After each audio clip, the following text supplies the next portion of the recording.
Ketika bahaya datang, gadis itu menyaksikan dengan mata kepala sendiri. CEO secara refleks melindungi wanita lain. Sebaliknya, ketika papan iklan menghantam dirinya, barulah dia akhirnya menyadari. Selama bertahun-tahun perasaannya terhadap CEO hanya sekadar harapan semata. Keesokan harinya dia pergi sendirian ke bandara untuk mengucapkan selamat tinggal pada dirinya yang dulu. Dia membuang ponselnya ke tempat sampah. Tanpa ragu, dia naik pesawat ke luar negeri.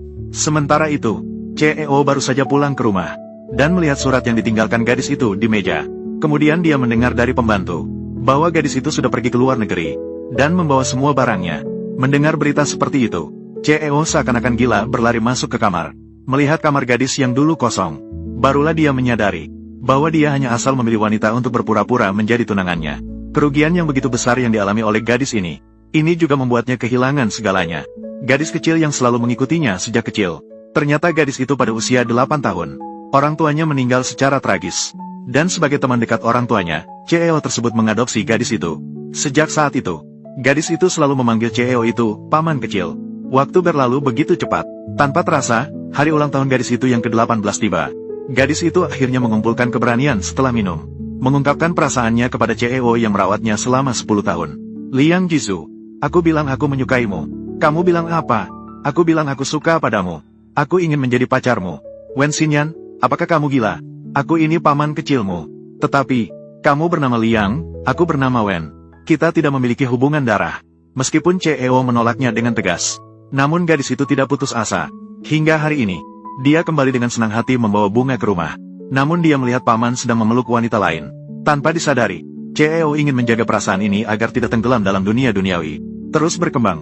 Dia sengaja mencari seorang wanita untuk berpura-pura menjadi tunangannya. Karena dia hanya ingin merawat gadis itu seumur hidupnya. Namun ini bukanlah hasil yang diharapkan oleh gadis itu. Dia yang penuh keputusasaan. Dia menelepon bibi di luar negeri, siap untuk berimigrasi. Tapi sebelum pergi, dia berharap CEO bisa bersamanya. Ulang tahun terakhir. Hari ini adalah ulang tahunku. Bisakah kamu pulang lebih awal malam ini? Apakah kamu bisa merayakan ulang tahunku bersamaku? Aku sudah mengatakannya padamu. Hentikan pikiran yang tidak seharusnya ada. Tenang saja. Lepaskan. Aku tidak akan mengungkapkan perasaanku lagi. Aku hanya ingin merayakan ulang tahunku dengan baik. Sambil-sambilnya mengucapkan selamat tinggal dengan baik padamu. Baiklah, aku mengerti. Kemudian, dengan penuh sukacita, gadis itu membuat meja penuh dengan makanan. Namun, paman tidak kunjung pulang. Gadis itu akhirnya meneleponnya. Tapi siapa yang menjawab telepon itu tidak disangka-sangka. Suara wanita licik yang terdengar. Jisoo membantu menata tempat tidur di rumahku. Tidak bisa mengangkat telepon sekarang. Tunggu sampai dia selesai sibuk. Bisakah kamu memintanya untuk menghubungi saya kembali? Semua suka. Apakah kamu melakukannya dengan maksud? Dia tidur di tempat tidurku. Menurutmu malam ini, apakah dia akan pulang? Ataukah, apakah kamu sengaja mengganggu kami?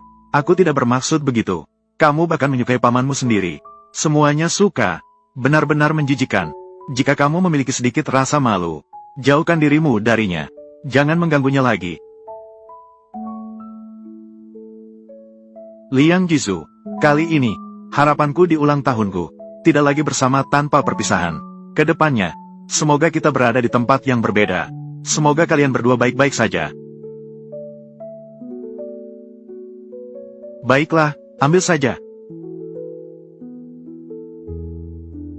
Paman, ini adalah hadiah pernikahanmu.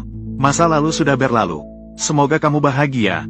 Liang Jisoo, kali ini, benar-benar selamat tinggal. Sudah lewat tengah malam.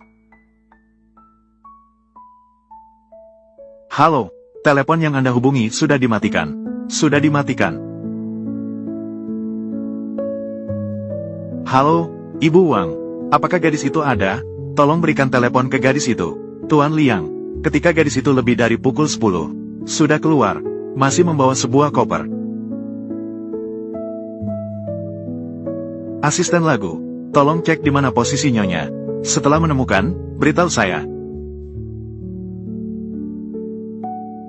Liang sudah menemukan ponsel Nyonya. Terdeteksi di bandara. Bandara, benar-benar sudah berani meninggalkan rumah. Saya sudah meminta seseorang pergi terlebih dahulu. Juga kepada maskapai penerbangan. Mengajukan daftar penumpang. Seharusnya segera keluar. Pergi ke bandara. Baik. Uang Ibu. Tuan, ada masalah dengan Nyonya. Lebih baik Anda segera kembali. Jisoo, tiba-tiba perut saya sakit. Bisakah Anda datang melihat? Jika sakit, cari rumah sakit. Jika meninggal, cari tempat kremasi. Jangan mengganggu saya. Ada apa? Nyonya pergi sendirian. Mengapa tidak menghentikannya? Nyonya bilang ingin menunggu ulang tahun Anda. Sudah terlalu malam. Saya agak mengantuk. Berpikir untuk sedikit beristirahat. Kemudian bangun dan bersiap-siap. Tapi tanpa sengaja tertidur.